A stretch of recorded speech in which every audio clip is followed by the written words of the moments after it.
Hi there you guys, it's Joe, and with the new starter decks coming out for the Final Fantasy TCG being Type 0 and FF9, which I'm obviously rather excited about because anyone who's watched any of my videos knows how much I like Final Fantasy 9. I'll be remaking all of my starter deck evolved series with the release of these and Opus 3. But since we don't have those just yet and we're only just seeing the contents of the Final Fantasy starter decks, I wanted to turn our attention on our card of the week this week to Zidane, who is the cover card of the Final Fantasy 9 deck.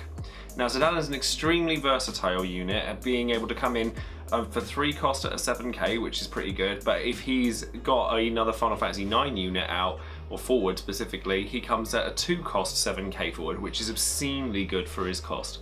And not only that, but he comes in with a ton of options that you could want to play if you wanted to play him. You can either draw a card when you play him, you can either make your opponent discard a card when you play him, or you can activate all Final Fantasy 9 characters you control. Now that third one's probably not going to come into vogue too much unless you build a Final Fantasy 9 themed deck, and there aren't enough Final Fantasy 9 characters to be able to do that. But there's a lot of strength in those first 2 abilities, and we're going to go over what those strengths are and what weaknesses there might be to Zidane. Now, while there aren't enough Final Fantasy 9 forwards realistically to make a Final Fantasy 9 themed deck, there are enough of them that you definitely can capitalise on making him a 2 CP 7000 attack guy. Now, from the starter deck itself, you have access to units like Vivi and Garnet, who are both strong in their own right, and from Opus 1 you have Kuja. Now, I go on about Kuja an awful lot because I like the character a lot, but he actually fits in extremely well with Zidane. If you have a Kuja out, bearing in mind that your opponent needs to have to discard cards in order to target him, he also provides an enabler for Zidane to come in for 2 CP and discard another card from your opponent's hand. Now I think that Ice is a really good home for him because there's a lot of other cards that discard cards from your opponent's hands as well, like Argoth or Sarah, but you've also got the ability to draw cards, which is something that Ice isn't particularly good at, so you can also make for a really awesome synergy between Kuja and Zidane, which is kind of ironic in its own right. The biggest problem that Zidane has, however, is that he doesn't actually have all that much field presence once you've actually played him. And the fact that he's a light card means that he pretty much locks you out of playing any other light or dark card to be able to have something with a more powerful presence like Warrior of Light or Emperor that we covered last week in Card of the Week.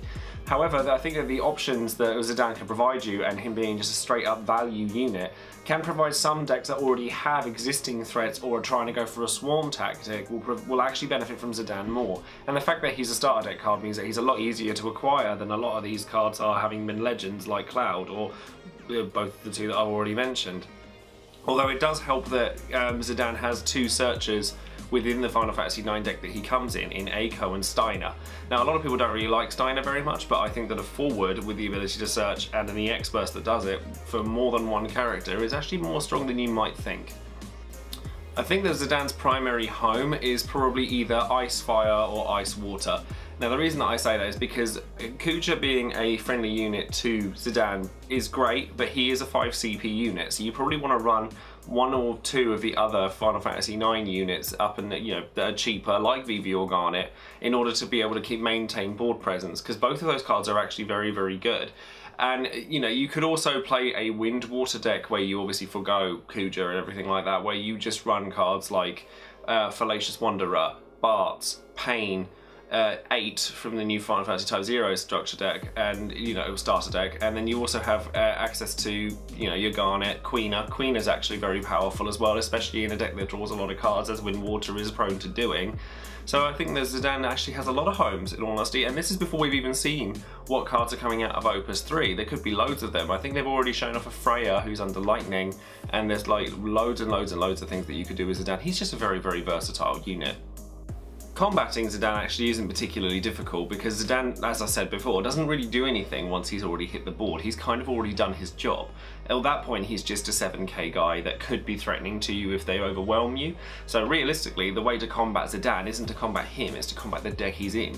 So things like I said, if someone's coming up against me with a wind water deck or something like that, the chances are they're probably going to be trying to swarm the field with cards like Pain and Zidane.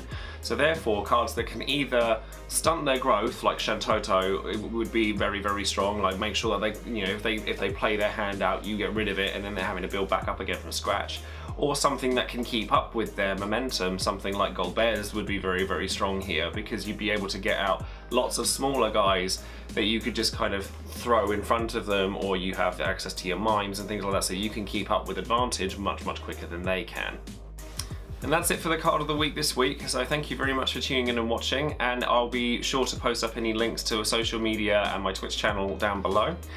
Feel free to comment and say if there's any other cards that you'd like to see on Card of the Week or anything like that, or if there's any other videos that you'd like to see from me, then let me know, because it's what I'm here to do. So thank you very much for watching, and I'll speak to you guys soon. Bye.